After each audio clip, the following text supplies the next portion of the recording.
fecundo y poderoso imperio de la mujer, del amor y del placer es la mujer.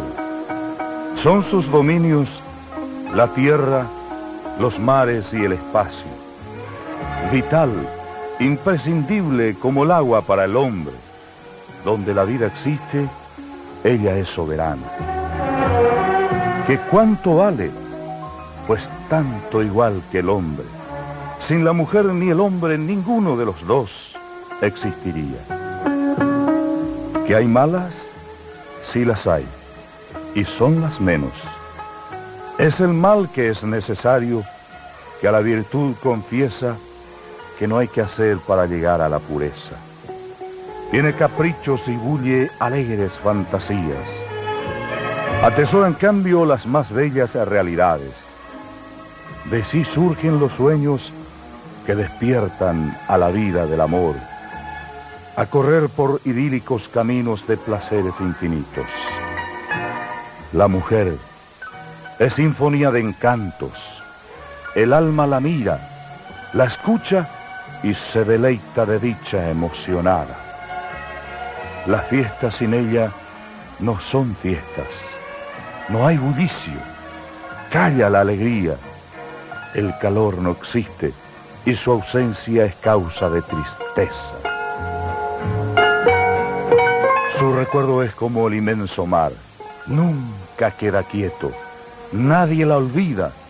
Recordarla es revivir más profundamente los sublimes momentos compartidos. Cuando madre, su vida la deja suspendida y por entero se prodiga para que el hijo viva. Son sus brazos y su pecho una cuna de ternura, y es al sacrificio fortaleza de montaña. Nada hay que con ella compararse pueda. Dios la hizo con el amor más grande, con el amor de madre. La gratitud que con ella tenemos contraída viene de cuando dimos el primer llanto. Es la deuda por la vida imposible de pagar, aún con el último suspiro.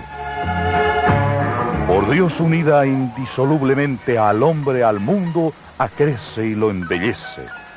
Es valiente y victoriosa, autora de las generaciones que la especie perpetúa.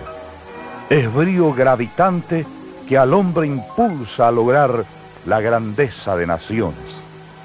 De la vida es la síntesis, del amor el sumum. Es ella la reina indestronable del vasto imperio de la vida, del amor y del placer. La horrible muerte en vida sería, si la mujer no fuera, la humanidad en corto tiempo acabaría, porque es ella el universo humano.